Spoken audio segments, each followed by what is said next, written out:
Hello everyone and welcome back to another of my videos, and today guys we're going to be checking out the Xbox patch notes and seeing why we got such a massive update on the Xbox yesterday. So we're going to be looking at all these patch notes. Look at this, there's so many patch notes! And we're going to be looking at all that and a few other things as well. But just quickly I want to address, as most people know, when this update came out it also brought more bugs rather than fixes. So just going to quickly show you. So Jeremy right here, he says they were trying to, get the new Xbox certified today and pull it through so that way they could update the Xbox, but instead it has been slowed down temporarily. So hopefully tomorrow we'll get another update on the Xbox which will fix the whole dedicated server issue thing, because when they released the patch it actually broke dedicated more than it fixed it. So that's a thing. So that's going to be happening soon. Just want to let you address that. Okay, now, and also to this is, dedicated server, mega thread, so come here and you post your stuff and be like, alright, here's what's happened on my server, blah, blah, blah, and then there you go. So you can go what's the word, get thoroughly aggressive, passive-aggressive, I don't know. You can just have your deal with the owners of the game. You're like, well, this is my time to get angry at you. You know what I mean? That's your thing where you can talk about that stuff. So I'm going to have that in the link in the description below, so you can easily get to that. Now, I want to quickly, here's all the main important points that come from the patch notes, guys. So I'm going to read through these, show you, and then I'm going to scroll through the other patch notes so you guys get an idea, and you can pause the video, look at it there.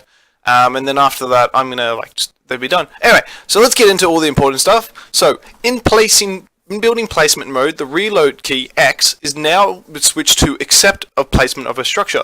So basically what happens is, let's say you've got, A is to jump while doing the structure and R is to snap points. So basically, let's say you're building a thatch house, right? When you're building the thatch house, you either use X or the right trigger to place a structure. And when you press A, you will end up jumping with the structure ready to be activated, and then you press X or the trigger to place said structure. So it's another way now, because most people they'll try and jump and then place the structure, but then I end up placing the structure and it's like so that's cool. Now they've added that, and RB is pretty cool with the whole snappy points, which I'll show you guys in a further video. And there's going to be an options menu and update and all that in the future, as you can see there. They've enabled hybrid spawns on player-dedicated servers to prevent the OAM crash. Now you're probably thinking to yourself, what the hell's in that? Well, I had to actually do some research, and it turns out that actually relates to the memory. So what happens is the RAM, which is in Xbox or computer or PlayStation, that is the memory part. And basically when the memory's going too much, it's like, I can't handle the memory! It crashes and just destroys everything in the entire universe. So what they've done with hibernated spawns is, take it like this. Say every 5 minutes a dodo is spawned, right? A dodo just spawns. But what they've done now is they've made it, let's just go by real lifetime, say between 9 AM and say 3 PM, right? Between that time, all the dodos will spawn in the server. And then after 3 PM, all the way till 9 AM, there will be no more dodos spawning because they're on hibernation. So that's my understanding and how it was explained to me. But if you've got a better description, please let me know in the description. I would love to know. Okay, so dropped item cache and death catches now saved on reload. Player and team dead bodies now save on reload as well. This one I really like. Tame bodies and player bodies and dropped item caches now save with their the DK timer and the corpse intact. What I really like is, so if your tame dies, you can now find out where it is, and that's really awesome.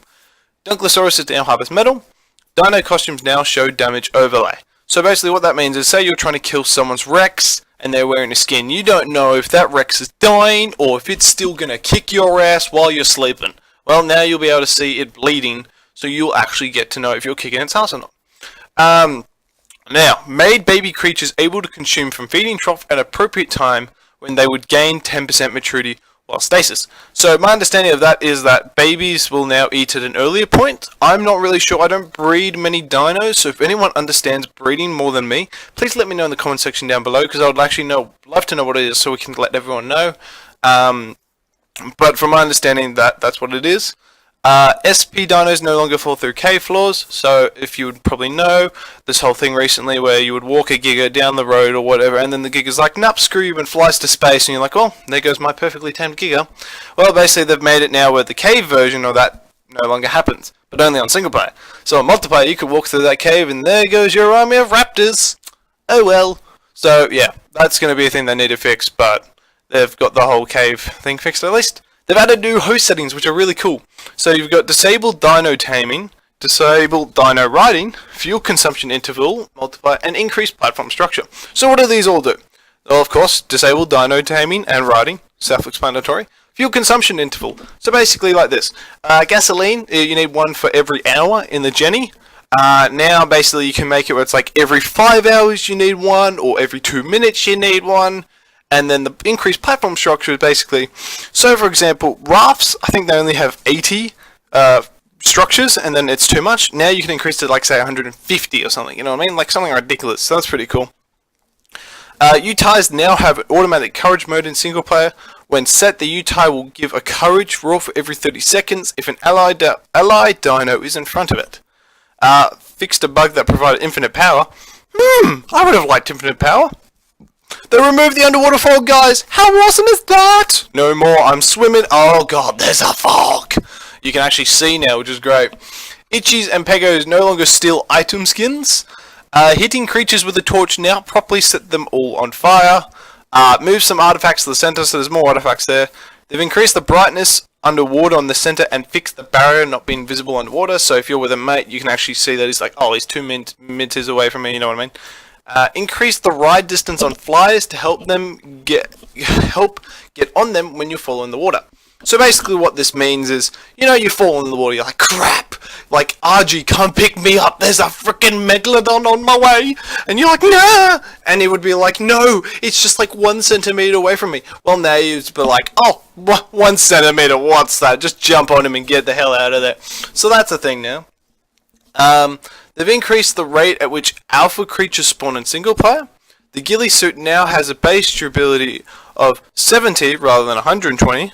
Wild eels aggro range is reduced by 33%. And this is one I quite like. Wild and tame eels shock no longer cause stun, lock, or dismount. Instead implies a temporary movement and damage debuff. So no more being kicked off your tame. You can actually fight, but you're a bit slower and all that. And U-Tie courage buff now provides plus 20% damage resistance. So they're all the important ones that I found. I'm going to go through the other ones right now. Sorry. Slowly, so that way you guys can actually look at it. And just pause the video when you want, guys. I'm just going to sit here for a second. Alright, now we're going to move to underwater fog. It's literally just like a bunch of bug fixes, really. And increases like, you know, some stuff with like the centers, deep water zone, the ride distance, like to get on them, you know what I mean? Like all that, and slightly increased, you know, damage to wild trikes and all that. So it's just like little minor fixes, nothing that was of key importance. But I mean, that was just what I thought though. I mean, like I said, go through all this, have a read. I'm going to have a link in the description below so you can easily check this out, guys, and make your own mind. But yeah, and then there's some other stuff as well. So that's pretty cool. And just to end it up, guys, so here evolution event is going 2 times the rate for everything, which is absolutely great. So get on that. And that is literally everything, guys. So I'll have that in the description below. And yeah, that's it, guys. Thank you so much for watching. I hope this video was informative enough for you, and I'll see you guys in the next coming days. I've got plenty of videos on the way. I'm working on the recordings now, so they should be hopefully up between now and September, because I've got a crap ton of arc I've got to get done before Ragnarok hits.